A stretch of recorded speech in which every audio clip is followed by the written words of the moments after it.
술, 담배 많이 하고 안 좋은 것만 먹고 요것이 암의 원인이겠지. 그렇지 않아요. 현대약은 뭐냐면 고혈압 약 먹으면 고혈압이 없어지는 게 아니고 약으로 강제로 혈압이 떨어지는 거지. 그래서 제가 항상 강조하는 게 유전자 있는 모든 사람이 암 환자나 당뇨 환자가 되는 건 아니에요. 암 환자는 어떤 식재료가 좋으느냐, 반드시 동물성 음식을 먹어야 돼요. 이거 암 환자가 채식만 해야지 고기 먹으면 안 돼. 이거는 환자 죽이는 거예요. 중국에는 발암물질이 되면 저는 뭘 거라느냐. 건강구조대 시청자 여러분 안녕하십니까. 저는 최초 암 전문병원을 시작한 암요양병원 1세대 의사 이영석입니다. 암은 누구나 걸릴 수 있기 때문에 만약에 공통점이 있다 그러면 이것이 암의 원인이겠지. 그렇지 않아요. 일반인의 집단이 다양하듯이 암 환자도 다양해요. 우리가 생각할 때 암에 걸리는 거는 정말 저 사람이 술, 담배 많이 하고 안 좋은 것만 먹고 이래서 걸렸느냐, 안 그런 사람 많습니다. 최근에 두 사람이 있었는데 이 두 분은 70대쯤 되신 분인데 30년 이상을 정말 건강한 생활을 유지하셨어요. 왜 그랬냐면은 이분들이 젊을 때 고혈압, 심장병, 당뇨 이런 게 다 온 거예요. 그래서 아이쿠 하고 그때부터 정말 식이도 열심히 하시고 운동도 열심히 하시고 뭐 이렇게 노력을 하셨어요. 그래서 제가 이 병원에 오면 병이 있나를 검사하기 전에 건강한가를 먼저 검사해요. 모든 세포와 조직과 장기들이 잘 돌아가냐 이걸 검사해 보면은 이 두 분이 70대인데도 불구하고 30년 이상 고혈압, 당뇨, 고지혈증을 약을 먹고 있으면서도 불구하고 암이 걸렸는데도 불구하고 모든 기능이 정상인 사람이 있어요. 그분들은 얼마나 억울하겠어요. 그럼 제가 그래요. 당신은 정말 억울하게도 나쁜 밭을 갖고 태어났다. 밭이 나빠서 30, 40대부터 여러 가지 대사증후군이 있었지만 그 위에 정말 열심히 노력해서 그래도 암이 걸렸지만 지금도 정상생활 다 하시는 거다. 이렇게 말을 해요. 거꾸로 좋은 밭을 갖고 태어났어. 나이가 60이 돼도 약 아무것도 안 먹는 그런 분들이 있잖아요. 그런 분들도 암이 걸려요. 그분은 뭐랄까 밭은 좋았는데 밭에다가 나쁜 짓을 많이 한 거지. 생활 습관이 나빴다. 그래서 암 환자는 이렇다라고 말할 수는 없어요. 정말 다양합니다. 제가 항상 환자들한테 그런 얘기를 해요. 기능의학을 하는 의사들은 우리 몸을 가수원의 토양이라고 생각한다. 그래서 이 토양이 건강하면 알아서 건강하고 맛있는 열매가 나는데 토양이 오염됐어. 뭐 기름에 오염돼, 발암물질에 오염돼, 중금속에 오염이 되면 계속 거기서는 병든 열매가 나는 거예요. 고혈압이란 열매, 당뇨란 열매, 암이란 열매가 나는데 현대학은 뭐냐면 근본적인 토양을 바꾸는 치료를 안 하고 결과물인 열매만 따주는 거예요. 고혈압 약 먹으면 고혈압이 없어지는 게 아니고 약으로 강제로 혈압이 떨어지는 거죠. 그래서 고혈압 약 10년 먹으면 고혈압이 완치되는 게 아니라 약을 늘려야 되고 다른 약까지 먹어야 돼요. 그래서 제가 항상 강조하는 게 우리 병원 환자들 보고 맨날 대학에서 하는 피검사 그것만 해가지고는 안 된다. 왜냐면 대학병원은 아다시피 혈액검사를 정말 조금 필요한 의료보험이 되는 의료법으로 규정되어 있는 것만 하는 거예요. 근데 많은 사람이 대학병원에서 피 한 번 뽑으면 모든 검사 다 하는지 알아요. 아니에요. 대학은 딱 필요한 검사 몇 가지만 해요. 암 환자분들이 항암하는 날 아침마다 피검사 하거든요. 그러면 암이 좋아졌나 나빠졌나 보고 모든 걸 보는 줄 아는데 그게 아니고 오늘 항암을 할 수 있나 없나만 보는 거예요. 그래서 제가 하는 말이 우리 토양을 바꾸는 그러면 알아서 병이 없어지는 그걸 위해서 일단 토양을 검사를 해야 됩니다. 그래서 기능의학적 검사를 하는데 그중에 뭘 하냐면은 활성산소라는 걸 검사해요. 활성산소가 쉽게 말하면 뭐냐면 자동차가 휘발유를 태워서 에너지를 내서 가니까 매연이 나오듯이 우리는 탄수화물을 먹고 태워서 에너지를 내니까 거기서 매연이 나오겠죠. 그게 활성산소다. 그러면 활성산소가 많으면 우리 몸이 다 녹슬고 병들고 뭐 염증이 생기거나 암이 생기겠죠. 이 활성산소를 없애주는 게 항산화 능력이다. 그래서 당신 몸이 항산화 능력은 얼마큼 나오는지 이걸 봐야 된다. 그 다음에 암과 싸우려면 뭐예요? 면역력이 높아야 되겠죠. 그래서 당신이 면역력이 얼마큼 높은지 수치로 한번 따져보자. 왜냐면은 활성산소가 많이 나오고 항산화 능력이 떨어지고 면역력이 떨어지면 암이 잘 걸릴 거 아니에요. 그 다음에 몸에 산소 농도가 얼만큼냐가 굉장히 중요해요. 산소가 많을수록 우리가 먹은 음식을 에너지를 잘 태워서 에너지가 많이 나오게 하는 거죠. 근데 산소가 부족하면은 정상세포들, 면역세포를 포함해서 얘들이 건강하지 못하니까 염증이나 암이나 만성질환이 걸리겠죠. 그래서 산소가 얼만큼이냐도 굉장히 중요하고 암 환자들 체온이 굉장히 중요해요. 이런 말이 있잖아요. 체온 1도를 올리기 위해서 엄청난 노력을 한다는 얘기야, 환자들이. 왜냐하면 체온이 1도가 낮아지면 면역이 30%가 준다 그래요. 그래서 고대 시대부터 체온을 높이는 노력을 많이 했죠. 또 하나는 뭐냐면 혈액이 산성화되면 안 돼요. 예를 들어서 맛있고 쓰레기 같은 음식을 자꾸 먹으면 우리 몸은 산성화가 돼요. 이게 체액의 산도를 높여서 중성으로 만들어줘야 된다. 그래서 요약하자면은 내 몸에 바친 토양이 건강해야지 만성염증이고 암이고 안 걸리겠죠. 거꾸로 이것들이 나쁘면 암이 잘 걸리겠죠. 첫째, 활성산소가 얼마큼 나오는지. 둘째, 황산화 능력은 얼마큼 되는지, 또 면역력은 얼마큼 되는지, 내 몸에 산소는 얼마나 충분히 있는지, 체온은 얼마큼 적정하게 유지하고 있는지, 이런 것들이 암을 예방하는데 가장 기본적인 거고, 이런 것들이 안 되는 사람이 암에 취약하겠죠. 그게 이제 사람들이 잘못 알고 있는 것 중에 하나인데, 유전이라는 것과 가족력이라는 거는 조금 다른 의미예요. 그러니까 그래서 이 병은 유전되는 병이야, 유전병이야. 이건 뭐냐면 태어날 때부터 엄마 아빠로부터 질병의 유전자를 갖고 태어난 거예요. 가족력이라는 건 뭐냐면 유전병은 아니죠. 병이 걸렸을 때 이걸 치유할 수 있는 복구 유전자가 작동을 잘 못한다든지, 가족끼리 유전자를 공유하기도 하지만 생활 습관을 같이 공유하는 거죠. 예를 들어서 엄마 아버지가 정말 깨끗한 음식, 소식하고 운동하는, 그래서 아이들이 그걸 보고 배우고 자랐어. 그런 사람이 있냐면, 엄마 아버지가 맨날 술 먹고 통닭 먹고 치매 가면서 텔레비 봐 누워서, 그러면 아이들도 그렇게 하겠죠. 그래서 가족들이 병을 공유한다 이런 건데, 사실은 유전되는 암은 전체에서 5% 정도, 그리고 한 30%, 40%는 후성 유전학이라고 그러죠. 자기가 태어나서 생활을 잘못한 거야. 나쁜 음식 먹고 운동 안 하고 스트레스 받고 오염된 공기 마시고 이래서 생활 습관. 나머지 한 5, 60%는 뭐냐면 뜬금없이 돌연변이로 암이 생기는 거예요. 이렇게 보시면 되는데, 가족력이라는 거 있잖아요. 이거는 암마다 다르겠죠. 발병 시기마다 다르겠지만, 또 어떤 암에 가족력이 있는 사람은 그렇지 않은 사람보다 2배 정도 암이 잘 생길 수 있다 이렇게 얘기를 해요. 그런데 그 가족력이 사실은 대사증후군에 비하면 낮은 거예요. 예를 들어서 엄마가 유방암이고 아버지가 폐암이야. 자식들이 암에 걸릴 확률은 평균적으로 10%가 안 된다고 돼 있어요. 근데 유전적 경향이 강한 암들이 있어요. 대표적인 게 대장암, 전립선암, 유방암, 난소암 이런 것들인데, 그 암들을 가만히 생각해보면 대학병원에 암센터에 한번 가보세요. 가보면은 대장암, 전립선암, 유방암 이런 데는 반 이상이 체격이 좋은 사람, 비만한 사람, 그리고 그 사람들 문진해 보면 이미 한 60 된 사람들은 고혈압, 당뇨, 고지혈증 중에서 뭐라도 약을 먹고 있어. 아니면 젊은 사람은 자기는 안 먹어도 가족력을 뒤져보면 아버지나 이모나 고모가 대사증후군이 있는 사람들이에요. 그래서 유전적 경향이 높은 전립선암, 대장암, 유방암 이런 것들은 결국은 가족과 생활을 공유하기 때문에 이런 암이 같이 생긴다 이렇게 말할 수 있어요. 가족력이 있는 분들은 좀 더 일찍부터 건강검진을 꼭 하셔야 되고, 유전자를 바꿀 수 없으니까 생활 습관을 건강하게 바꾸셔야 되겠죠. 원래 우리 사람은 잡식동물이에요. 동물성 음식과 식물성 음식은 많이 이렇게 먹어서 칼로리와 영양소라는 두 마리 토끼를 다 잡아야 돼요. 근데 여러 가지 이유가 있는데, 암이 언제부터 전 세계적으로 늘었느냐? 어떤 사람도 그래. 아니 뭐 산업혁명이 되면서 뭐 공기가 나빠지고 막 공장 돌아가고 자동차 굴리면서 뭐, 그게 아니고, 산업혁명이 일어나서 도시가 형성되고 자동차가 늘고 공장이 굴뚝이 막 생기면서는 암은 안 늘었어요. 호흡기질이 많이 늘었어요.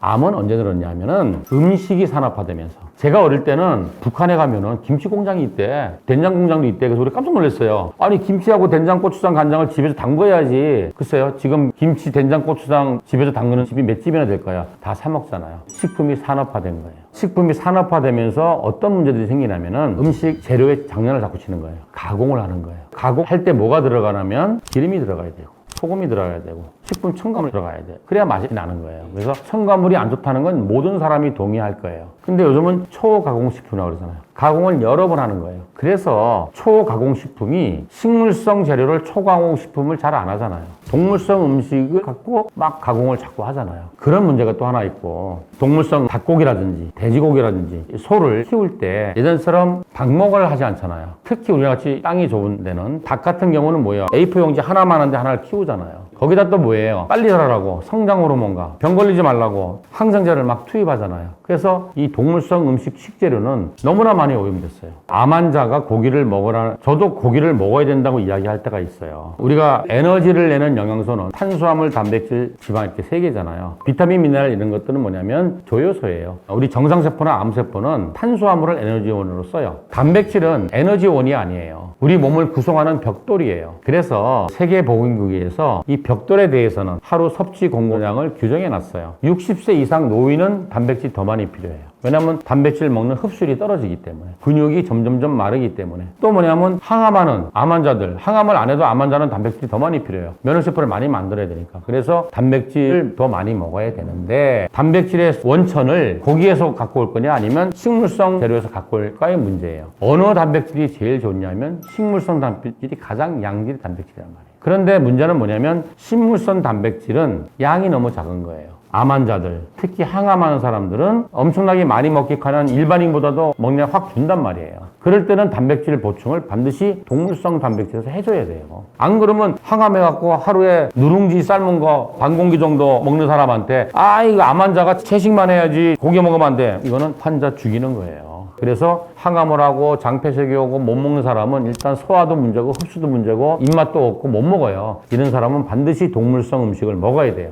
먹어야 되는데 가능하면 붉은 고기는 먹지 마라. 붉은 고기는 발암물질이 되며 그럼 뭘 거라느냐? 닭고기나 오리고기 아니면 흰살 생선을 먹으라 그래요. 식이요법은 다시 한번 말씀드리지만 목표가 정확해야 돼요. 내가 왜 살 빼려고, 근육 키우려고, 당뇨 없애려고, 암 치료하려고, 암 예방하려고, 기력 회복하려고 여기에 따라 다 달라야 돼요. 똑같이 하면 안 됩니다. 내가 하는 말은 다 실전이야. 예를 들어서 막 어디 막 기사 찾아 논문 찾아보고 뭐 이렇게 하는 거는 그게 사실은 논문이 아니고 케이스 레포트야. 한번 잘 보세요. 뭐 몇 퍼센트 막 이렇게 얘기를 잘하는데 그게 논문이라기보다는 기능화, 보완 대처학은 논문을 쓸 수가 없어요. 논문이 되려면은 일단 모집단이 많아야 되고 더블 블라인드가 돼야 돼. 같은 상황에 있는 사람, 말기 폐암 환자인데 1000명은 이렇게 먹이고 1000명은 이렇게 먹이고 이렇게 해서 결과를 내야 돼. 그렇게 할 수가 없잖아요. 그러니까 근거를 제시한다는 것들이 대부분 뭐냐면 케이스 레포트예요. 중요한 게 뭐냐면 실제 임상에서 느끼는 거예요. 저는 그래요. 말기암 환자분한테는 CT 뭐하러 찍어요? 항암 안 할 것 같으면. 암 환자분이 CT를 찍는 목적은 뭐냐면 재발전이 되는 암 환자들이 2, 3개월마다 대학에서 CT를 찍거든요. 그게 암이 낫나 보려고 찍는 게 아니라 항암 바꿀지 안 바꿀지 결정 내리려고 찍는 거예요. 재발전이 되는 암은 완치가 안 되잖아요. 고혈압 당뇨 완치 안 되잖아요. 그러면 고혈압 당뇨 환자가 약 쓰면서 왜 피검사하고 혈압 되는지 아세요? 약을 바꿀지 용량을 늘릴지 줄지 결정하려고 하는 거예요. 당뇨가 다 낫나 보려고 당뇨 검사하는 거 아니에요. 암 환자도 마찬가지예요. 이 항암제를 계속 써야 될지 내성이 와서 더 커가지고 딴 데로 또 전해가 와서 약을 바꿀지를 결정하려고 찍는 거예요. 마찬가지도 그래서 제가 그래요. 항암을 대학에서 더 이상 할 게 없다는 분도 많거든요. 그러면 내 CT 찍지 말라 그래요. 오늘도 그런 분이 있었는데 위암인데 수술을 못 하셨어요. 이분은 뭐 진단받은 지 6개월도 안 됐는데 2달 전부터 복소가 차더니 2주 전부터 먹으면 토하는 거예요. 그런 분들은 그래요. 목이 타잖아. 그러면 아이스크림을 먹고 싶어 해요.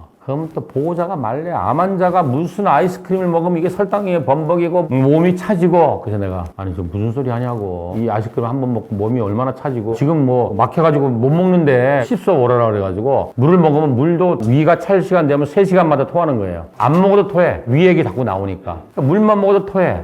근데 이걸 무슨 이 상태에서 무슨 시기를 따지고 하냐고 내가 보호자를 막 야단쳤어요. 그러니까 보호자가 몰라서 환자를 괴롭히는 경우가 굉장히 많아요. 또 어떤 사람은 뭐냐면 한 3개월 뒤에 췌장암 진단받았어. 췌장 진단받았는데 이분은 참 췌장에 암이 12지장을 찌르고 있는 거야. 그래서 음식만 먹으면 출혈을 하는 거예요. 음식을 먹으면 움직일 거 아니야. 그러니까 이게 더 찔러가지고 출혈을 하는 거예요. 그래갖고 지금 항암하고 토하고 못 먹는데 보호자들이, 자식들이 보양식 한 냄비 끓여와. 먹으면 토해야 돼. 우리 환자 중에 한 사람은 직장 폐쇄기 와서 직접 스텐트를 꽂았는데 좋아지면 먹고 싶은 거야. 그래서 닭발을 5개 먹었대. 밤새도록 토한 거예요. 탈진이 돼갖고 온 거예요. 보호자가 보니까 닭발에 콜라겐이 많아서 뭐 항암하는 사람은 뭐 호중물을 높이고 막 이러니까 막 닭발을 먹고 막 그러는데 먹는 게 독이 될 수도 있어요. 먹는 게 치료가 될 수도 있고. 그래서 일반인은 아무렇게나 먹어도 돼. 특수한 상황에 있는 암 환자들, 특히 아주 체력이 약해진 분, 항암을 오래 한 분들은 시기를 잘못 주장하면은 환자한테 정말 해가 될 수 있어요.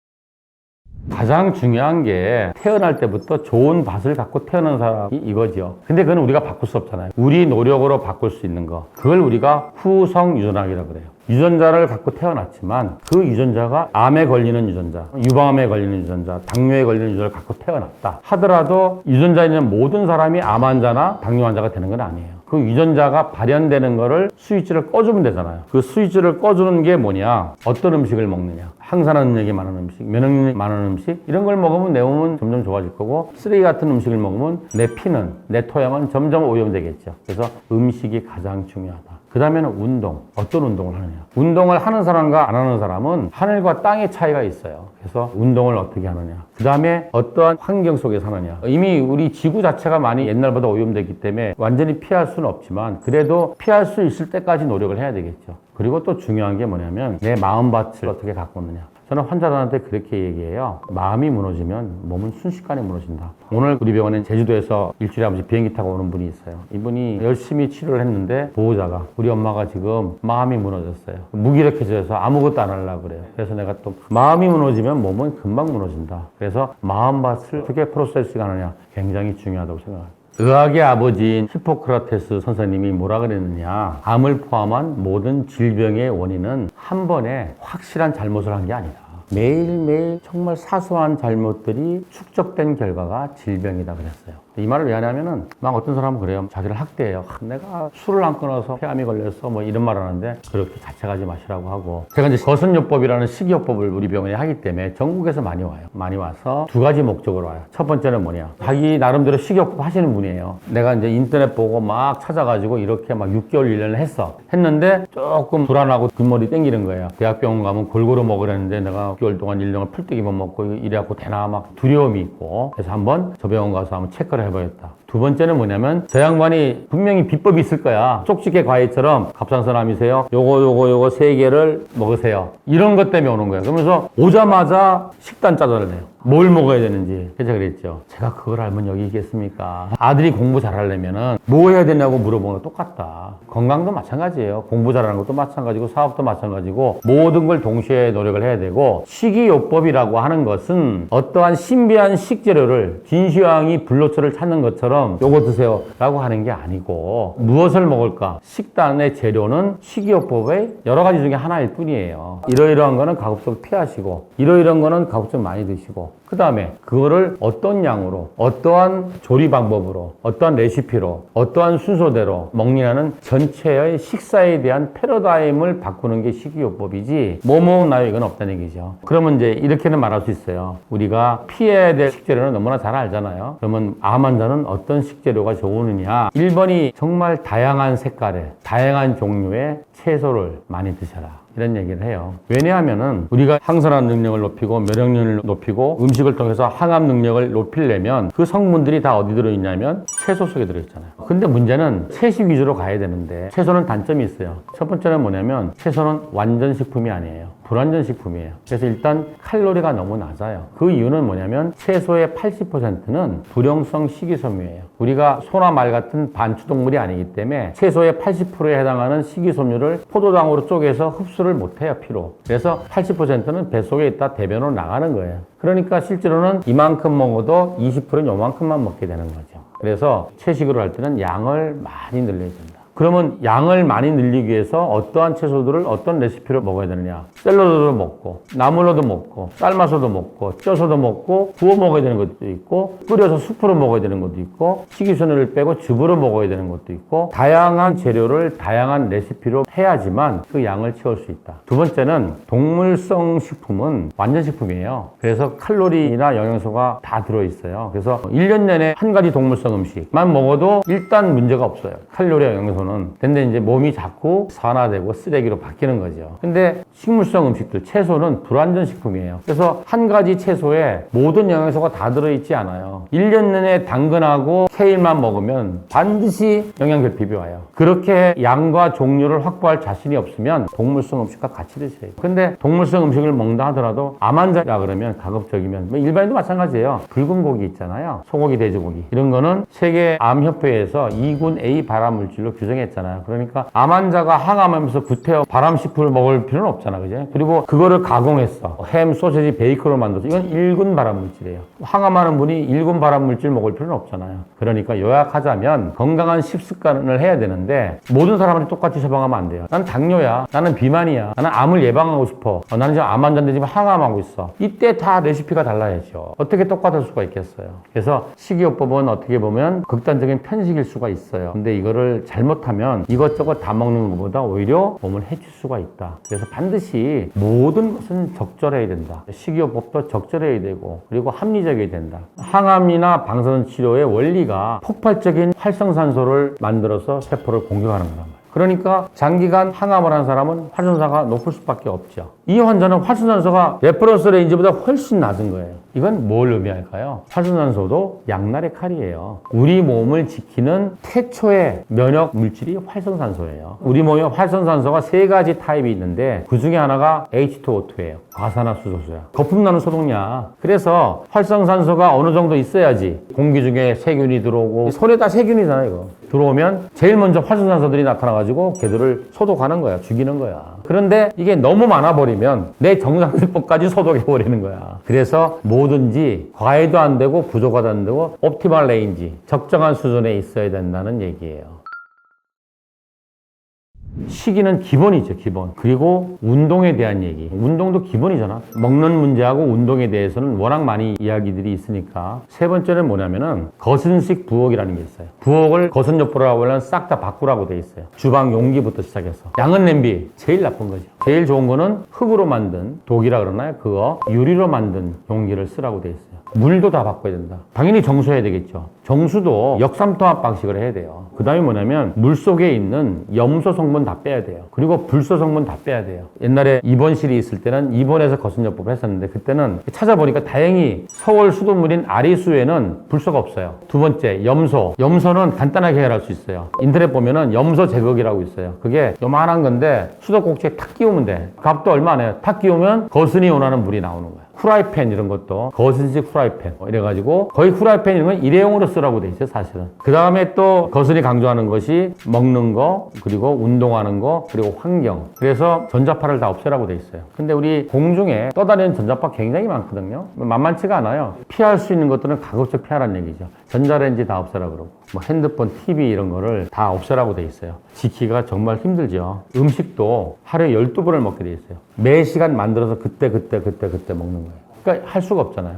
거선 시대만 해도 음식물 저장 용기가 발달하지 않았는데 지금 저장 용기 좋은 거 많잖아요. 그래서 직장 다니는 사람들은 아침에 일어나서 하루 종일 먹을 걸 다 만들어서 저도 도시락 한번 갖고 왔는데 도시락에 싸서 갖고 가서 스프나 즙은 물처럼 계속 마시면서 일하는 거지. 그리고 도시락은 샐러드 위주의 야채 도시락을 싸오죠. 그렇게 하고 통증 조절도 거선에서는 가능하면은 진통제라든지 이런 걸 쓰지 말고 가능하면 자연적인 방법으로 지금 보면 우리 황토팩이에요. 황토팩을 싸서 이렇게 하기하고 카모마일 차를 먹고 마음을 진정시키고 거선요법에서 커피 간장을 많이 하라 그래요. 커피 간장이 먹는 음식을 지저분하다고 생각하는데 실제로 커피 간장을 해본 사람은 이 효과를 굉장히 신뢰해요. 원래 커피 간장의 유래가 1차 세계대전 때 부상 군인이 많은데 이제 몰핀이 다 떨어진 거예요. 그래서 어떤 군의관이 자기가 어떤 커피 남은 걸 가지고 간장을 한 거예요. 그랬더니 통증이 좋아지는 거야. 실제로 우리 환자들 중에서도 통증이라든지 메스꺼움이라든지 온몸이 피곤한 거 이런 거 커피 간장하면 굉장히 좋아집니다. 또 마음 수련, 마음을 치료하는 거를 굉장히 강조해요. 그래서 제가 알기로 미국의 모 유명한 대학병원은 기공과 명상이 모든 환자 치료 프로토콜에 들어가 있어요. 수술하기 전날에는 명상을 다 기본적으로 치료를 하게 돼 있어요. 그래서 결국은 건강한 생활이 건강한 몸을 만들고 건강한 정신이 건강한 육체를 만든다. 이런 거를 도입해서 하는 치료가 거선요법이다. 그렇게 생각합니다.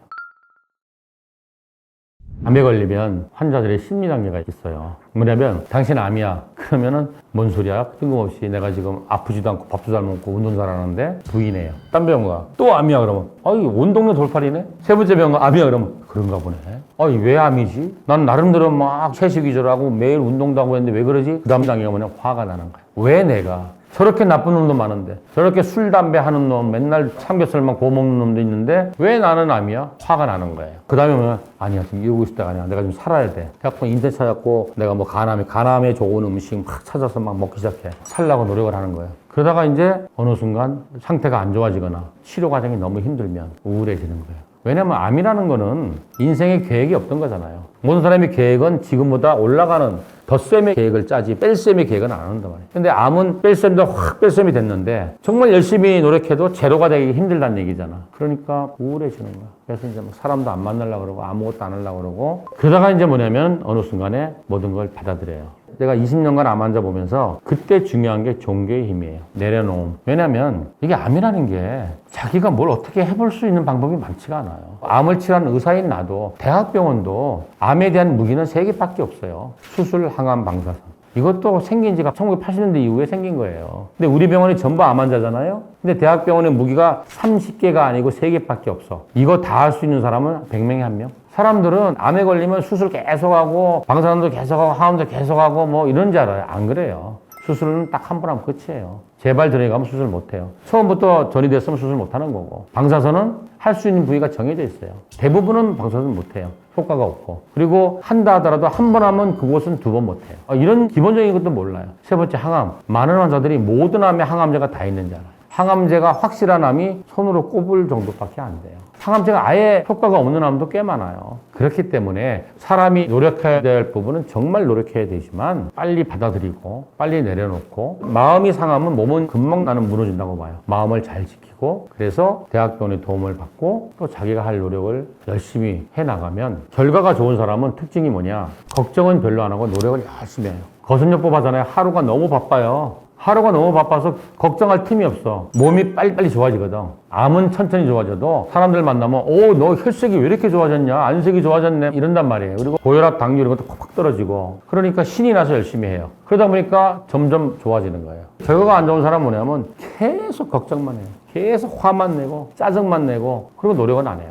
그런 사람은 아주 결과가 나쁜 거예요. 그래서 빨리 동서남북 방향을 잡자. 자기 좌표를 빨리 알아서 내가 지금 어떻게 할 것인가, 앞으로 치료에 대한 프로토콜을 빨리 만들어야 돼요. 그렇게 하고, 중요한 게 이럴 때 필요한 게 믿음 같아요. 환자들이 이 부분에서 잘 몰라요. 어깨도 결리고 등도 결리고 이러네. 좀 드문 경우예요. 통증이 오는 경우는. 왜냐면 증상이 없으니까. 거기다가 췌장암을 수술할 수 있는 환자는, 췌장암 진단받은 환자의 15%. 그나마 희망을 거는 게 수술한 사람인데, 수술한 사람도 80%가 3년 안에 재발한다는 게 문제인 거예요. 그러면 췌장암을 예방해야 돼? 답은 어렵지도 않습니다. 결국은 뭐냐면, 췌장암 환자 우리 병원에 제일 많은데, 대부분 췌장암은 늦게 진단해서 오죠. 실제로 그런 사람이 제일 많아요. 갑자기 황달이 생겨가지고 응급실 갔다가 거기서 바로 스텐트 꽂고 췌장암 진단받는 사람들이 제일 많아요. 왜냐면 다른 증상이 별로 없거든. 그리고 췌장 환자들한테 그동안 뭐 증상이 없었냐 그러면, 작년부터 해가지고 자꾸 몸무게가 빠진다. 내가 옛날부터 좀 소화가 잘 안 됐는데 먹는 것도 줄고 그래서 몸무게가 빠졌다라고 돌이켜보면서 이야기를 하는 거예요. 그러니까 입맛이 없고 먹으면 배가 아프고 식욕이 떨어지고 몸무게가 빠져서 췌장암일까 하고 병원에 가보면 좋은데, 물론 그래서 병원에 갔을 때 췌장암 진단 받을 확률은 굉장히 낮겠죠. 그런데 췌장암인 사람은 거의 90% 이상은 돌이켜보면 입맛이 없고 체중이 빠졌다는 걸 이야기해요. 옛날에 잘 먹었는데 점점 이게 소화가 안 되고 통증이 오고 그러네. 어깨도 결리고 등도 결리고 이러네. 좀 드문 경우예요. 통증이 오는 경우는. 췌장암이 통증이 오려면 상당히 진행돼야 되는데, 왜 췌장이 머리가 있고 몸뚱이가 꼬리가 있잖아요. 주로 췌장의 머리 부분이 종양이 막 커지게 되면 담도를 눌러서 막혀서 이게 못 내려가니까 황달이 되는 거고, 몸통 쪽에 종양이 막 커지면, 췌장이라는 것이 어디 있냐면 명치 있는데 저 뒤쪽에 위하고 12지장 뒤에 척추 앞에 있단 말이에요. 근데 우리 척추 앞으로는 혈관과 신경청이 막 내려가요. 그래서 거기에 있는 통증을 느끼는 신경청을 눌러주면 통증이 오는데, 이게 배가 아프기보다는 척추 쪽에 있으니까 등이 아픈 거죠. 췌장이 하는 역할이 두 가지인데, 하나는 내분비 호르몬 기관이에요. 그래서 인슐린을 분비하는 곳이야. 그래서 여기에 문제가 생기면 당뇨와 관계가 있는 거고, 그래서 췌장암의 발병 위험 인자 중에 하나도 오랫동안 당뇨를 앓은 사람이라든지, 당뇨가 없었는데 50 넘는데 갑자기 당뇨가 생겼다든지, 당뇨가 조절이 잘 되는데 갑자기 당뇨가 조절이 안 된다든지, 이런 사람이 다 췌장암 환자라는 얘기는 아닌데, 이런 것도 췌장암이 아닐까 의심해 보셔야 되고, 거꾸로 췌장암 환자들 중에 상당분이 당뇨가 있는 분들이 많거든요. 그런데 이분들이 조절이 잘 안 되는 수가 많아요. 당뇨와 췌장암은 굉장히 연관이 많다. 또 하나는 외분비 기관이에요. 소화액을 분비하는 곳이에요. 그래서 3대 영소가 탄수화물, 단백질, 지방인데, 탄수화물하고 지방을 다 분해시킬 수 있는 유일한 곳이 췌장이에요. 췌장액이 그걸 만들어요. 그러니까 췌장에 문제가 생기게 되면 소화 효소가 안 나오게 되죠. 먹은 음식이 소화가 안 되는 거예요. 흡수가 안 되니까 마르게 되겠죠. 또 하나는 췌장은 생리학적으로 굉장히 진행이 빨라요. 그러니까 다른 암이 진행해서 몸무게가 빠지는 게 몇 년이다 그러면 이 사람은 몇 개월 만에 그렇게 될 수 있는 거예요. 그런 이유 때문에 췌장은 몸무게가 대표적으로 많이 빠집니다. 췌장 안에는 통증을 느끼는 신경이 없어요. 사람들은 우리 몸의 모든 곳에서 통증을 느끼는 센서가 있는지 아는데 안 그래요. 췌장에 있는 암이 자라서 삐지고 나와서 뒤에 있는 신경을 눌러주면 아픈 거지. 간도 마찬가지야. 간암이 아무리 지가 커봤자 안 아파. 근데 삐지고 나와서 간을 싸고 있는 막을 탁 건드려주면 늘어나잖아. 그럴 때 그 막에 있는 신경들이 통증을 느끼는 거야. 췌장암이 조기 진단이 안 되는 이유가 몇 가지가 있는데, 일단 위치가 안 좋아서 그래요. 저 뒤쪽에 있단 말이에요. 뒤쪽에 있으니까 그 앞에 있는 간이라든지 위라든지 십이지장 이런 것들이 가려서 건강검진할 때 초음파나 CT를 애지간히 찍어도 잘 안 보여요. 가려가지고. 특히 초음파는 잘 안 보이지. 머리 쪽만 조금 보이지. 그렇다고 건강검진에서 매년 CT 찍을 수도 없고, CT도 좀 커야 보이지, 그죠? 그러니까 위치가 나쁘고 확실히 진단할 수 있는 툴이 없고, 그래서 조기 진단이 안 되는 거죠. 거기다가 뭐냐면 증상이 없으니까. 그래서 대부분 진행해서 발견되기 때문에 췌장암을 수술할 수 있는 환자는 췌장암 진단받은 환자의 15%, 절대 20%가 안 될 거예요. 그것도 좀 넉넉하게 봐서. 40, 50%는 처음부터 전이가 갔어. 암이 한 군데서 다른 데로 정리가 가면 이거는 수술 안 하거든요. 그리고 췌장암의 또 특징이 뭐냐면 한 30%는 중간 단계가 있어요. 다른 데 전이 간 건 아닌데 췌장 근처가 중요한 혈관과 신경이 많이 지나가요. 이 종양이 중요한 혈관에 붙어 있어. 그럼 이 수술하다 이 혈관을 자르면 큰일 나잖아. 그래서 못하는 경우가 많아요. 이럴 때는 선항암을 해서 사이즈를 줄여서 혈관이 떨어지면 수술을 한다라고 하고 선항암을 하는 사람들이 한 30% 되는데, 태반은 결국은 못하게 돼요. 잘 안 줄어서. 근데 요즘은 새로운 시도가 나온 게 뭐냐면, 처음부터 수술이 가능한 15%의 환자를 수술 전에 항암을 하고 하면 재발 확률이 떨어진다. 그래서 요즘 그렇게 많이 해요. 왜냐하면은 초음파나 내시경이나 CT나 MRI나 폐소로 본다는 것도 결국 그림자를 보는 거잖아요. 그러니까 어느 정도 사이즈가 있어야지 보여요. 예를 들어서 췌장에 여기 암인데, 이거 작으니까 수술할 수 있겠냐고 덜렁 수술해버리면 눈에 안 보이는 작은 것들이 번져 있었을 수가 있다는 거예요. 그러면 빨리 재발하니까 항암을 먼저 해서 눈에 안 보이는 것들을 없앤 다음에 얘를 수술하자. 이런 논리로 많이 하는데 다 장단점이 있어요. 그렇게 해서 재발을 낮춘 사람도 있지만, 우리 병원 한 분은 작년 4월 달쯤에 A 병원에서는 바로 수술하자. B 병원에서는 요즘은 추세가 바로 수술할 수 있더라도 항암을 하고 합시다. 그래서 B 병원을 따라서 가는 거예요. 그런데 그 사이에 수술 못할 단계로 커져가지고 결국 못한 그런 문제는 있죠. 췌장암이 참 문제인 게, 옛날부터 예후가 안 좋은 암들이 있었잖아요. 대표적인 게 폐암, 간암, 췌장암 이런 것들은 아주 예후가 안 좋다고 돼 있었잖아요. 그런데 다른 암들은 그래도 요즘 예후가 많이 좋아졌어요. 치료 성적이. 특히 그중에 제일 좋아진 게 폐암이야. 폐암은 유전자 검사를 해서 조직이 많으면은 주사로 하는 세포독성 항암들을 안 하고 먹는 표적 치료제만으로도 몇 년간 정상생활하면서 유지할 수 있어요. 근데 췌장암은 10년 전이나 지금이나 치료 통계가 똑같아요. 왜냐면 수술할 수 있는 확률이 15% 내외인데, 그죠? 그나마 희망을 거는 게 수술한 사람인데, 수술한 사람도 80%가 3년 안에 재발한다는 게 문제인 거예요. 그래서 우리나라 대학병원 두 군데의 통계는 똑같아요. 그래서 교수님들이 하는 말이, 왜 이럴까 췌장암은? 딱 한마디로 말하자면은 약이 개발이 안 된 거예요. 부작용이 없어서 오랫동안 먹으면서 할 수 있는 표적 치료잖아. 그게 확실한 게 없는 거예요. 그리고 또 항암제도, 옛날에는 한 가지 항암제만 썼는데 요즘은 여러 가지를 병합하는 항암으로 암을 억제하는 효과는 좋아졌지만 계속 주사로 하는 세포독성 항암제니까 부작용 때문에 너무 시달리는 거예요. 그래서 이 항암을 오래 못 하는 거예요. 그래서 췌장암은 아직까지 그게 가장 큰 문제다. 아무래도 췌장암은 노령 인구가 많이 걸리죠. 40대 이하는 좀 드물어요. 보통은 60대, 70대가 많이 생기죠. 젊은 층은 아무래도 췌장암은 많이 안 걸리죠. 또 앞으로는 모르죠.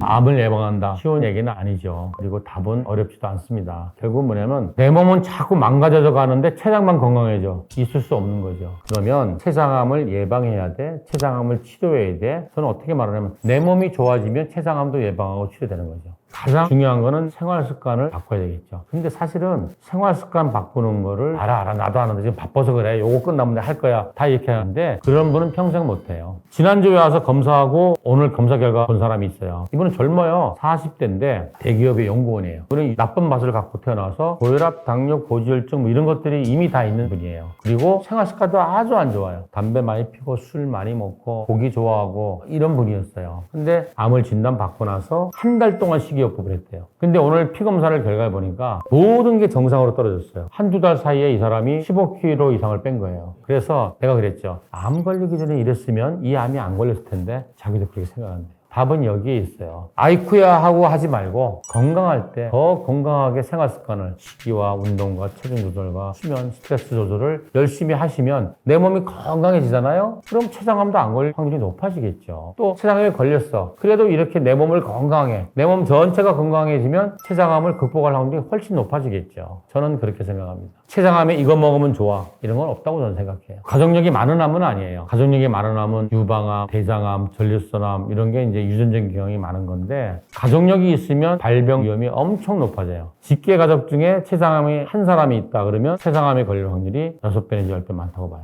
일반인에 비해서. 직계 가족 중에 2명이 췌장암이다. 그러면 그 사람은 췌장암에 걸릴 확률이 20배가 높다고 봐요. 직계 가족 중에서 3사람 이상이 췌장암이야. 그러면 32배까지 확률이 높아진다고 하는 보고도 있습니다. 100% 그렇다는 얘기는 아니고 이러한 논문이 있다는 얘기고 췌장암도 가족력이 있으면 훨씬 더 조심해야 되기 때문에 훨씬 더 일찍 20대부터 더 자주 건강검진을 검사하셔야 되고 검사할 때도 췌장에 특화된 검사를 좀 하셔야죠. 일반적인 복부 초음파는 안 보이니까 2년에 한 번씩 초음파를 찍는다든지 초음파 내시경이 있어요. 그런 걸 하시는 게 좋고 딱 일주일간 식이요법 한번 해보세요. 자기가 놀랄 거예요. 대변이 달라지고 수면이 달라지고 얼굴색이 달라지고 혈압 닦는 사람 제보세요. 확 떨어져 있을 거예요. 이만큼 24시간 내 몸을 지배하는 거는 음식밖에 없습니다.